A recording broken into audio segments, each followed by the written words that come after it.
नमस्कार, स्वागत है आपका सिटी पोस्ट लाइव में। मैं हूं मुस्कान। बिहार जहां हवाओं में भी राजनीति घुली होती है, वहां इस कड़कड़ाती सियासी गर्मी में पारा अचानक से सातवें आसमान पर पहुंच गया है। पटना के 7 सर्कुलर रोड यानी मुख्यमंत्री नीतीश कुमार के सरकारी आवास पर ढेर घंटे एक ऐसी बैठक चली जिसने न सिर्फ जेडीयू के अंदर बल्कि पूरे बिहार के सियासी गलियारों में सस्पेंस का क्लाइमेक्स पैदा कर दिया है। आपको बता दें, सबकी सांसें थमी हुई हैं। सवाल बड़ा है कि बिहार विधान परिषद यानी एमएलसी चुनाव की रेस में नीतीश कुमार का ट्रम्प कार्ड कौन होगा।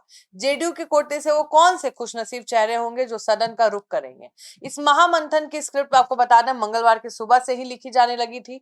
मुख्यमंत्री नीतीश कुमार अचानक फुल एक्शन मोड में नजर आए। अपने आवास पर बैठक बुलाने से ठीक पहले नीतीश कुमार खुद गाड़ी में बैठे और पहुंच गए विजय कुमार चौधरी के यहाँ और कद्दावर नेता विजेंद्र प्रसाद यादव के घर। ये डिप्टी सीएम है। सोचिए, जो मुख्यमंत्री आमतौर पे अपने फैसले से सबको चौंकाते हैं, वो खुद अपने मंत्रियों के घर जाकर मुलाकात कर रहे थे। इस सरप्राइज विजिट ने उसी वक्त साफ कर दिया कि अंदर खाने की कोई बहुत बड़ी खिचड़ी पक रही है और इसके ठीक बाद शुरू हुआ असली पॉलिटिकल ड्रामा। आपको बता दें, 7 सर्कुलर रोड दरवाजा बंद होता है और अंदर जुटे हैं जेडीयू के वो चाणक्य जो पार्टी की दिशा और दशा तय करते हैं। सूत्रों के मुताबिक इस हाई प्रोफाइल बैठक में जेडीयू के कार्यकारी अध्यक्ष राज्यसभा सांसद संजय झा, केंद्रीय मंत्री राजीव रंजन सिंह उर्फ ललन सिंह और उप या डिप्टी सीएम कह लीजिए विजय कुमार चौधरी समेत पार्टी के सबसे बड़े चेहरे मौजूद थे। पूरे 90 मिनट यानी 1.5 घंटे तक बंद कमरे में फाइलों के पन्ने पलटे गए, नामों पर माथापेची हुई और एक एक सीट के नफा नुकसान का हिसाब लगाया गया। लेकिन ट्विस्ट देखिए, जैसे ही 1.5 घंटे बाद बैठक खत्म हुई, ये दिग्गज नेता एक एक करके बाहर निकले और बाहर मीडिया का भारी जमावड़ा था। वहां पे कैमरे के फ्लैश के सामने उन्होंने कहा, माइक आगे बढ़ाए जा रहे थे, सवाल पूछा जा रहा था कि सर नाम तय हो गया क्या, लेकिन जवाब में सिर्फ खामोशी मिली। किसी भी नेता ने मुंह तक नहीं खोला। सब मुस्कुराते हुए अपने गाड़ियों में बैठकर निकल गए। नेताओं की इसी चुप्पी का जो सस्पेंस है 100 गुना बढ़ा दिया। आप सोचिए, अब पटना से लेकर दिल्ली तक हर कोई बस यही पूछ रहा है कि आखिर बंद कमरे में क्या तय हुआ है। आप सोच रहे होंगे कि आखिर जेडीयू किस रणनीति पर काम कर रही है। तो हमारे पास अंदर की कुछ खबरें सामने आई हैं सूत्रों के हवाले। जेडीयू इस बार किसी भी हाल में कोई रिस्क नहीं लेना चाहती है।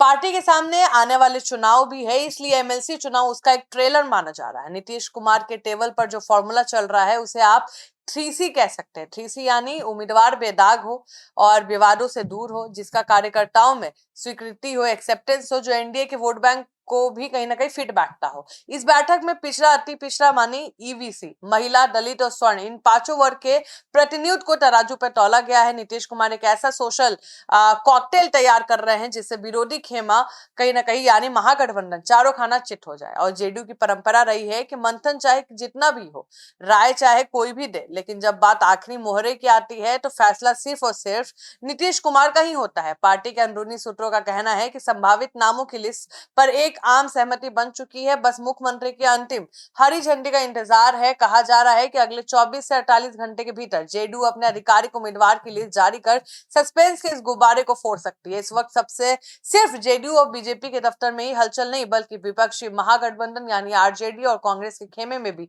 बेचैनी बढ़ी हुई है। वो भी टकटकी लगाए देख रहे हैं कि नीतीश कुमार कौन सा पासा फेंकने वाला है, क्योंकि जेडीयू के इन चेहरे से ही तय होगा कि आने वाले दिनों में बिहार की राजनीति किस करवट बैठेगी। तो बिहार विधान परिषद की सीटों पर सस्पेंस अपने चरम पे है। क्या पुराने चेहरे पे फिर से भरोसा जताया जाएगा या फिर नीतीश कुमार अपनी आदत के मुताबिक किसी सरप्राइज एलिमेंट को लाकर सबको चौंका देंगे। जैसे ही जेडीयू की ये लिस्ट बाहर आएगी, सबसे पहले हम सटीक विश्लेषण आपके सामने रखेंगे। फिलहाल इस खबर में इतना ही। आप क्या सोचते हैं हमें जरूर बताएं।